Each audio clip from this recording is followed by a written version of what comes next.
While things don't seem to be getting any better with product availability, we have arrived at our first main set of 2025, and you know what that means. To break the tedium of trying to find packs, I've gotten my hands on what is definitely a Journey Together Elite Trainer box, and we're going to crack it open and see what we can muster up from its depths. As always, to start things off, we got our promo print for this set.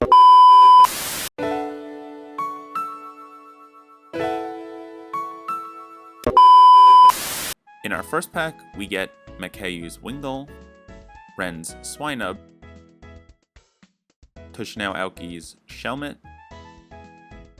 Julie Hang's Shelgon, Takumi Wada's Escavalier,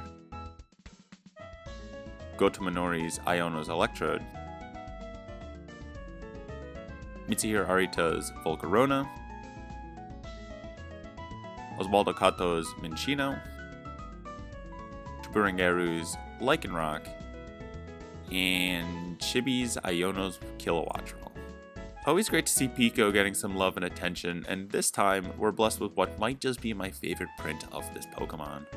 Drawn by Temporal Forces alum Makayu, this piece utilizes their iconic flat shading and heavy use of blue-greens to make a surprisingly striking and memorable piece when paired with being a rare glimpse at what is often an airborne Pokemon. Makayu is a newer name to the TCG, but like many others, they've definitely been making their mark. They've got a pretty impressive lineup since debuting with Temporal Forces' Pidove and Drampa IR, and they've been only getting better since then. Their personal works are even better, pairing their crude line work with blues, greens, and browns to give an almost swampy feeling to the many cityscapes they portray. Their sense of composition is as impeccable as always, leading to a ton of great works that are maybe some of my favorite pieces of Pokemon fan art ever. So glad to see them bringing their talents to the TCG, and I hope that I can only swoon over them more in the future. In Pack 2, we find Sabateri's Ends Clink, Ayako Azaki's Nimble, Daisuke's Larvitar, Minahamu's Remoraid, Anasaki Dynamics' Virizion, Hop's Choice Band by Toys Beach, Takumi Wada's Articuno, Kazumasa Yasukuni's Iono's Voltorb, Shimori Tsukichi's Caterpie, and Satoma's Butterfree. Remoraid is one of those Pokemon whose design and evolution kind of got lost in translation, but that's not going to stop me from appreciating a good print when it arrives. This print by Surging Sparks alum Minahamu is just an absolute treat, balancing its strong blues with the intimate green of the foliage and the splash of red of the flowers for extra pop. Flexing its Archerfish inspirations, our subject shoots a calculated stream of water out towards its target, leaving us to wonder if he was able to succeed in his hunt. Minahamu puts me in this awkward spot of being one of the first artists I've covered that debuted after I started the series, and while they don't have many prints to reflect on, they show a lot of promise if given the opportunity to shine. Their personal catalog has this chaotic way with color that lends itself to the often more surreal layouts that accompany them, and yet there is a meticulousness to their work that makes you just want to stop and absorb every little detail. We haven't yet gotten to see what they can do on an illustration rare, but when that day comes, I know that they're going to put out something truly amazing. For our third pack, we have Felicia Chen's Floragato, Shinya Mizuno's Hop's Rookidee, another Ends Clink, another Nimble, Lily's Pearl by Ayumi Otoshima, Anasagi Dynamics Bayonet, Nagimiso's Pangoro, Kaisen's Ends Purloin, Susumu Maea's Togedemaru, and Takio's Blaziken EX. Another video, and we're back talking about Kaisen again, this time with their print on Ends Purloin. The piece is brightly lit by the beating of the sun, which also casts a subtle mischievous shadow on our subject to round out the piece. It's simple, it works, and it makes for another great print from another great artist. Inside pack number 4, we find Kyoka Umamoto's Larvesta, Izuchi's Beldum, Kodama's Torkoal, Natsumi Yoshida's Kamala, Iris's Fighting Spirit by Yu, another Virizion, another Hop's Choice Band, Soso's Squawkabilly, Anne's Castle by Ayumi Odashima, and another Lycanroc. Kyoko Umamoto is the kind of artist that never disappoints even after all these years, and that holds true with her print of Larvesta. A rainbow of bright colors paint a surrealist landscape that serves as the perfect backdrop for our fiery insects.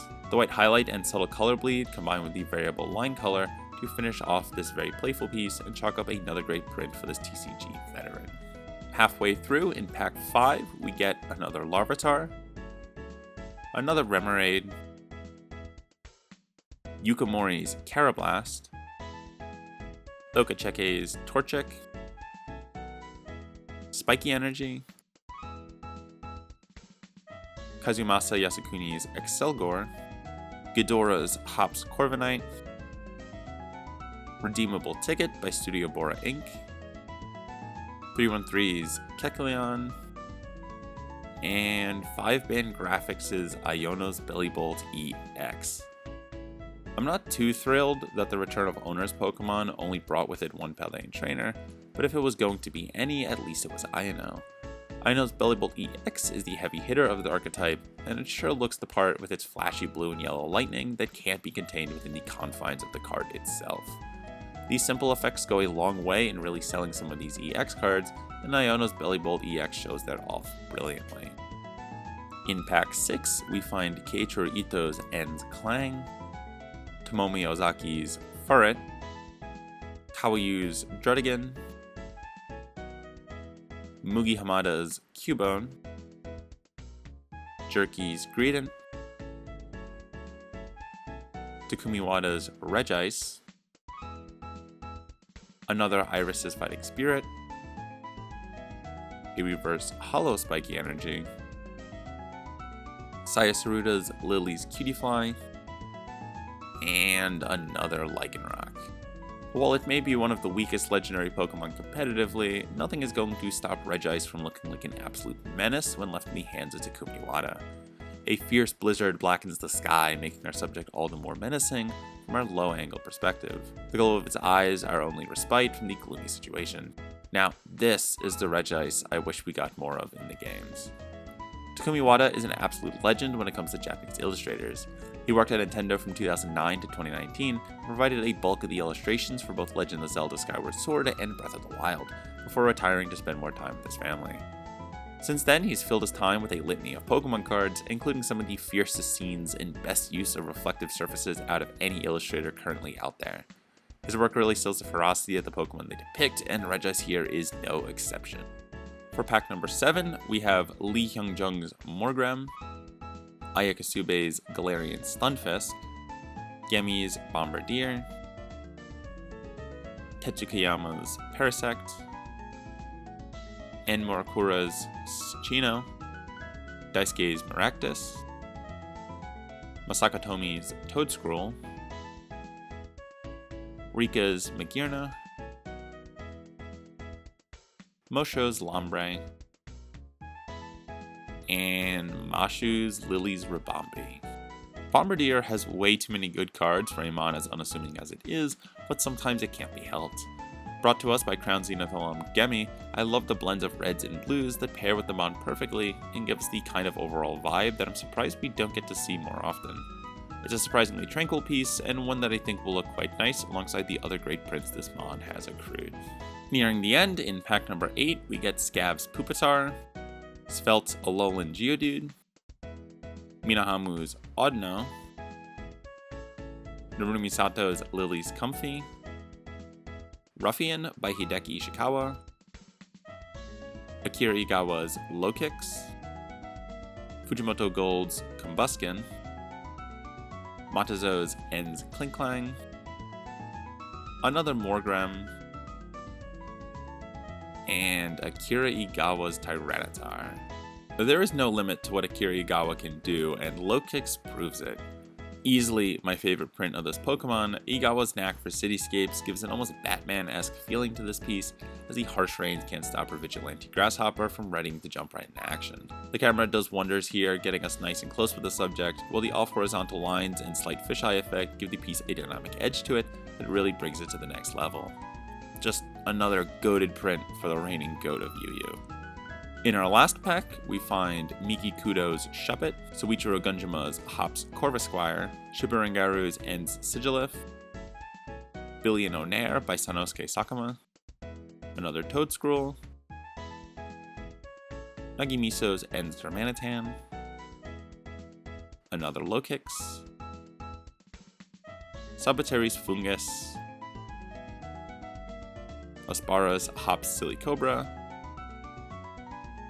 and Jerky's Ludicolo.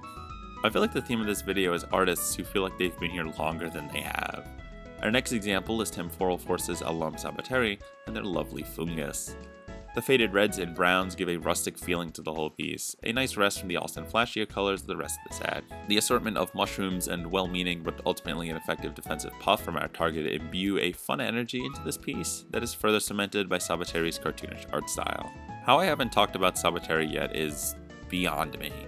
Debuting with Relore and the Excadrill IR from Temporal Forces, they've quickly climbed the ranks of TCG artists by putting their name to some of the best prints in recent memory. You might recognize their style from Stellar Crown's Squirtle IR or the promo Team Rocket's Wobbuffet from Destined Rivals. Their social media is teeming with even more creative compositions, pairing deceptively simple layouts and colors with a whole set of Pokemon hijinks featuring their favorite subject Oddish. They've got the range to go from haunting gloom to bursting action scenes, and it really makes me want to see what they'd pull off if they were ever allowed to helm an Oddish IR. Make it happen, creatures. It's only natural. With that, we reached the end of the video. I hope you enjoyed. Remember to like, comment, and subscribe if you want more videos like this in the future. And until next time, I'm going to go see if I can find more packs.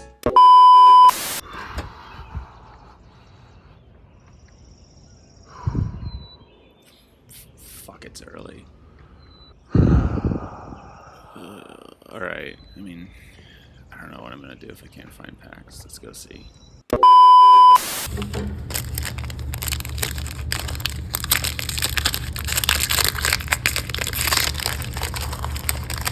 There's gotta be something good here.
Let's just be glad I'm done with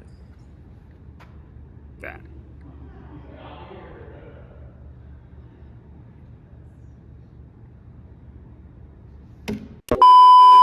Well, if we've got another pack, we might as well open it. In our mystery pack, we get another Larvitar, another Remoraid, another Carablast, another Kecleon, Misota Niso's Grimmsnarl, Ends PP Up by Toist Beach, another Iona's Electrode, a reverse Hollow Larvitar, Katsunori Sato's Wailord IR, and Rika's Ends Reshiram.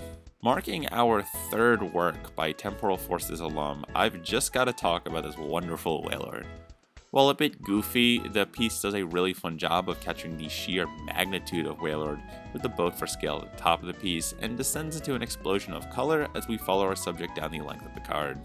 It's goober grin staying consistent all throughout. I've said it before, and I'm sure I'll say it again, but I love the sheer variety of artists brought onto the TCG. Debuting with Bronzong and the Metagross IR from Temporal Forces, Katsunori Sato is an illustrator whose knack for ethereal, meticulous landscapes brings so much life to every one of their prints, large or small. Through the use of acrylics and watercolors, Sato shows their picture book roots with these vibrant and playful pieces that wouldn't feel out of place in the kinds of stories I would have read way back in the day. They're all such a joy to look at, and the willingness to not shy away from more grim subjects further fleshes out Sato's catalog in ways that I can only hope we'll get to see more of in the future. For now, I'm going to revel in getting to add this one to my collection. With that, we reach the true end of the video. As always, here's a pic of everything we pulled today. Even if I couldn't get my hands on an ETB, I'm just glad I was able to dig up some packs to open for this video. Overall, I think Journey Together was a pretty okay set, which is kind of a relief in the wake of everything we've been seeing with scalpers recently. And it doesn't look like it's going to get any better with the upcoming releases. I'm recording this a couple weeks before the release of Destined Rivals, and I imagine that it's going to be an absolute nightmare to get my hands on. I imagine this video is also coming out after that release, so if it does, let me know how that went. I'm sure future me will have tons of fun with that. All in the name of making content, I guess. If you like what you saw here, leave a like and subscribe for more content like this in the future. I promise one day I'll get these out in a decent time frame after release. Comment down below what your favorite card from the set is and how you feel about the set as a whole. You can also click over to the playlist to see previous videos in this series, and you can follow me on the social media below for more content from me. And until next time, remember, when you're chasing commons, every pack is a god pack.